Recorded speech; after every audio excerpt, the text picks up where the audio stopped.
Hii upande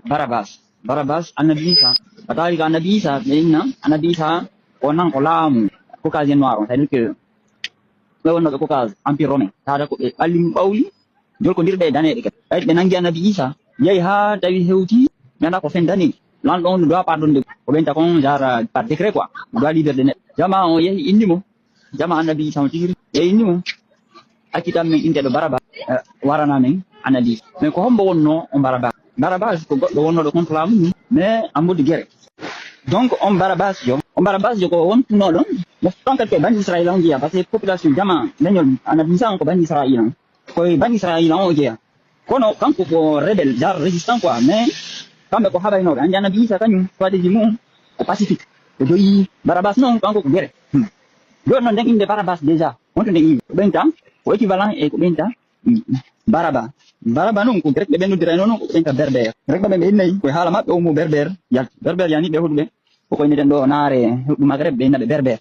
mais en fait ko inde wonno be do lawbe hinabe naare be dane hande wonbe Maghreb do bena hala kan porto be naka ko hala grek yat en fait hina hala grek kono ko kambe jonni firomo andi na wasa yeedo jonni hande wana Côte d'Ivoire kala yeeyo boutique be namu jamme donc si yeeyi der dubi par exemple temedere ma mi capande joyi yeso do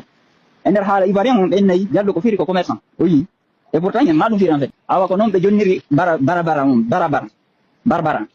grec be firri dum goddo on do sauvage ko dum be nita barbare hala nasa an be ni ma barbare ko neddo on do brutal violent mais en fait hala kan ko firi barbare à la base ko bariba ko yinte no be bari e ba hari non be wombe corne la feti ani Somalie Éthiopie Érythrée Djibouti même fop hari ko bariba be nite haro woto no telum territoire ko zone de bariba be no Maghreb lokati ko bariba be inde grec be peut-être dodiri be non parce que fiyo no hari be nandi andi ko leddi goti wodum arna o naare arabo naare ko kon tido arabu yiyeten non ko yimbe marno be mandem baadiji goti e kiptirji goti don non kadi hayso yi peji ko benta les Scandinave c'est-à-dire que c'est ko Suède Norvège et Danemark dena les Scandinave ben ko barbare be internet grec be ndreno be barbare andi non on a vu vidéo jam fekki do on zone Europe du Nord ari de wurito ça c'est clair no wodi vidéo jam ko waddo mo liri ke nokeli bus no tan ko inde fulbe ay batno il de bari il de fula e sare nokeli inde sare ma e inde men den yite to mutino donc ben ton non tan kadi hari ko barbar rek be no dirtabe yani berber yani bariba donc on meta barabas ka tanjil barabas tay mo sokano tay o don lamuno marno dalile do makko parce que ko wanno do révolution wanno do liberté bani Israël men hore gere kono ko honno wadi jam fay donki balejo yani dane le tata balli mun ko dane e bale yimbe balli mun bawli min ko wado be manji noir ko woni balejo en fait hay o korto ko balebe en fait leñol mabbe ngol tigi donc fi waddi ngel gol be der andi ko yimbe dido résistant be mais façon de boy kasi mo be non nanda ana bi isa ko pacifique donc kanko ko findi ngol jama makko woni mais Barabas kanko ko amodi guerre ko kire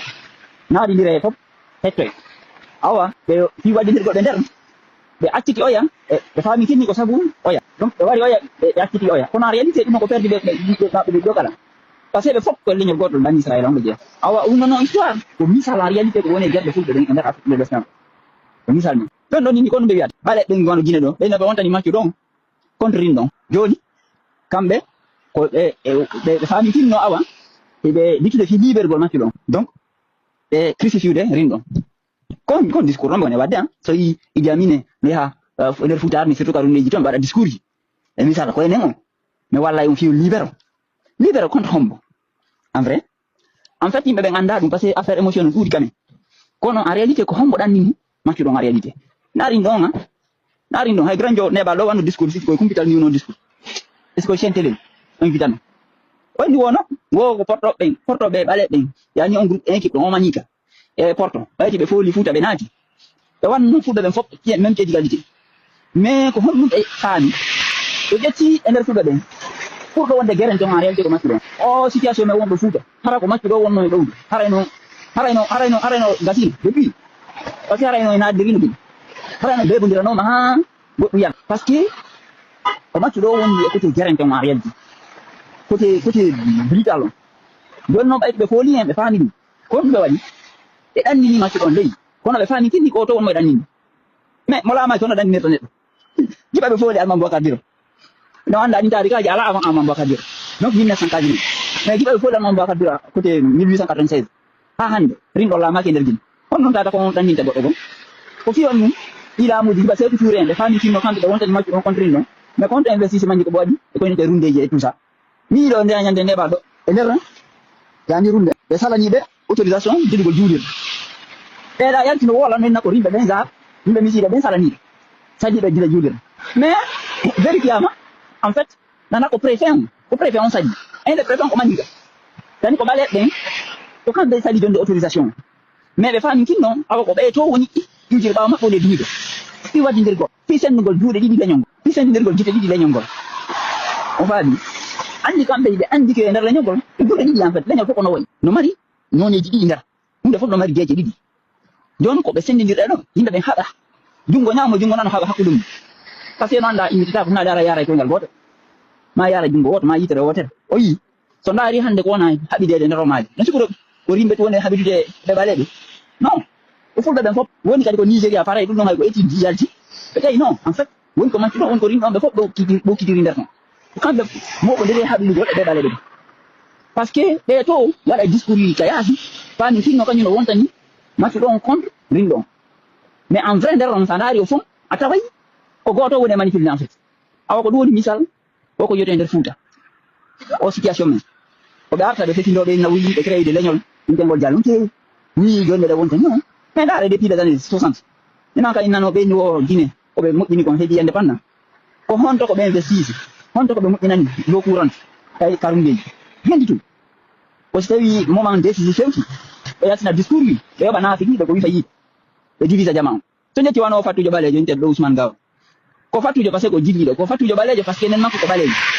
mais en réalité jaga yo be makko tigi ko jillido bambara be makko tigi ko fatujo en fait ko yuji bambara non ko sifa maninka mais côté majo ko ton be makko jilli be makko nana ko fatujo balejo yani ko nen makko ntulo siko ko nen makko ngal ko balejo en tout cas be makko ngal ko fatujo en fait donc tant ko tigi Ousmane Gawal nen makko ko balejo kono anjene le mari difo ene yey goddo ko nen fuda dum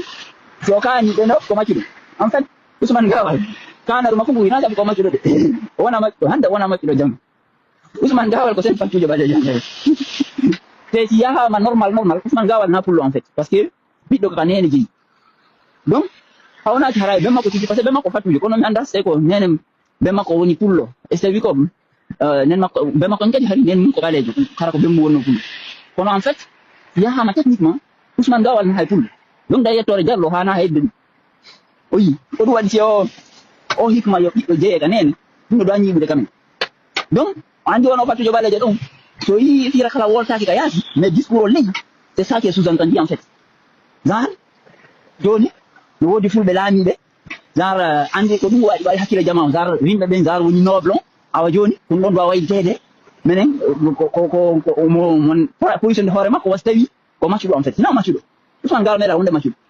Ousmane Gawal ko fatujo balejo Ousmane Gawal normalement ko bambara no e mani jagien be dum biyo yimbe be no anda exactement ko buri hubede be dum parce que bambara be mali be be deka yimbe mais mani ga ben gin en fait ko non ko do si fare wotere ko non mani ko gine ko tawde be dillo de men to aadaji mabbe dudadi feña ta to der gina en fait parce que dina kan no tiidi parce que hakan kan to non ko lono feñi ha do donc ko be do bisa yotel ne sigiri man jana to ka frontière kawre kerol ko don wata wadi dum piji mabbe seytani donc o misal bani o misal annabi Isa e Barabas en fait ko misal leñol pullo ko be dido kala ko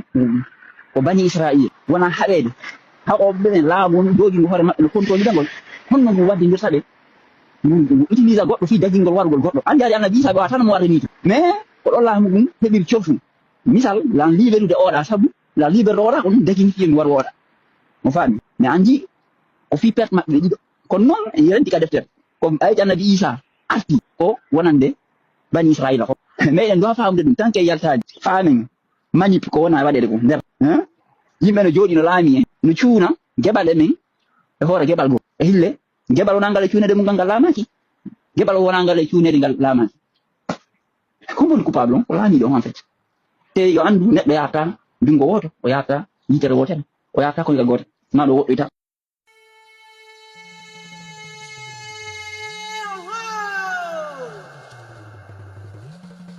woni fulɓe ñaajoɓe e fulfulde ñaajanoɓe suudu inna ñaajanoɓe suudu baaba fulɓe rimɓe e rimayɓe pullo fuuna pullo fulfulde duuna gooto mi noddino hannde fulɓe